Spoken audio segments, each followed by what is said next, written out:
Sir ఇప్పుడు నార్మల్‌గా mutual funds returns అంటే 15% ఆన్ యావరేజ్‌గా గాని, హ్మ్. 12% ఆన్ యావరేజ్‌గా మనం హ్మ్. అనుకుంటాం. సో, నార్మల్‌గా రిటర్న్స్ అనేది మన కన్‌స్ట్రక్షన్ మన పోర్ట్‌ఫోలియో ప్రకారం ఎంత అనేది ఎక్స్‌పెక్ట్ చేయొచ్చు? వెన్ మీరు రిటర్న్స్ ఎక్స్‌పెక్ట్ చేసినప్పుడు అగైన్ సింపుల్‌గా నిఫ్టీ 500 రిటర్న్స్ చూడండి. ఓకే. మీకెప్పుడు గూడా మీరెంత ప్రాపర్ పోర్ట్‌ఫోలియో బిల్డప్ చేసినా ఎంటైర్ ఇండస్ట్రీ కంపారిజనే మీకు నిఫ్టీ 500తో జరుగుతది. విచ్ ఈస్ ఇప్పుడు లెట్స్ సే మీరొక పోర్ట్‌ఫోలియో బిల్డప్ చేశారు. మీ దగ్గర లార్జ్ క్యాప్ ఉంటది, మిడ్ క్యాప్ ఉంటది, స్మాల్ క్యాప్ ఉంటది, large and mid cap, flexi cap, thematic sectors whatever. మీ entire stock selection range as per SEBI norms 1-500 ఉంటది.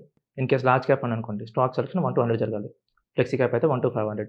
ఇంకా thematic, large and mid cap whatever ఈ 1-500లోనే బ్రేక్ డౌన్ ఉంటది.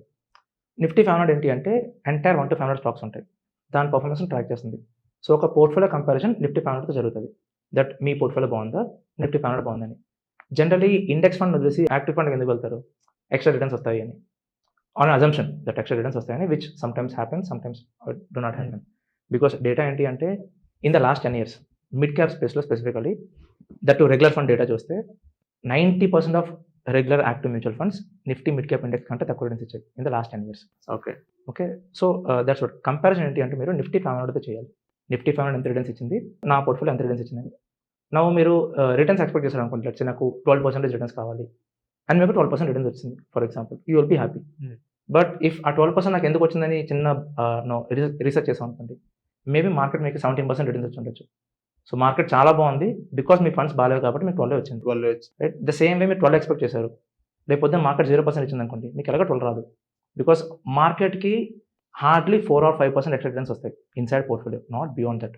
అంటే లాంగ్ టర్మ్ పోర్ట్‌ఫోలియో చెప్తున్నాను. 1 year, 2 years కాదు. ఒక 5 ఇయర్స్ పోర్ట్‌ఫోలియోలో మార్కెట్ కంటే మీకు up to 5% CAGR return expect చేయొచ్చు. Not beyond that. Okay. Best case ఏంటి అంటే 1%, 2% మీరు ఇంకా ప్రాపర్ పోర్ట్‌ఫోలియో బిల్డప్ చేస్తారు. యూ ఆర్ వెరీ లక్కీ అంటే up to 5 not beyond that. So, ఎంత రిటర్న్స్ కావాలని మార్కెట్ డిసైడ్ చేస్తుంది. దాని మీదే ఎనీ ఫండ్ పర్ఫార్మ్ చేయగలదు. ఓకే. సో, రిటర్న్స్ ఎక్స్‌పెక్టేషన్ ఎప్పుడు కూడా మార్కెట్ మీద పెట్టుకోండి. ఓకే. రాండమ్ నంబర్ మీకు ఎప్పుడు వర్కౌట్ అవ్వదు. ఇఫ్ 15% ఇస్ ఇఫ్ 12% గాని, 15% గాని ఇఫ్ ఇట్ ఈస్ రియల్లీ అంత రియలిస్టిక్ అయితే ఆర్ అంత ఈజీ టు అచీవ్ అయితే ఇన్‌ఫ్లేషన్ ఉంటుంది. జీడీపీ ఉంటాయి. ఇవన్నీ ఉంటాయి. అవును. నంబర్స్ డ్రాప్ అవ్వచ్చు in future. As on today మీకు 1 సీఆర్‌కి ఏదైతే వాల్యూ ఉందో maybe after some 10 years, 15 years 1 CR అవసరం పడకపోవచ్చు. మేబీ 80 లాక్స్‌కో, 90 లాక్స్‌కో మీకు సేమ్ లైఫ్ స్టైల్ రావచ్చు. Because of the change in inflation numbers.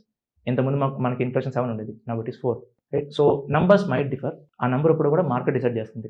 So, market తగ్గట్టు మనం రిటర్న్స్ ఎక్స్‌పెక్ట్ చేయాలి. ఓకే. రాండమ్ నంబర్ వర్కౌట్ అవ్వదు.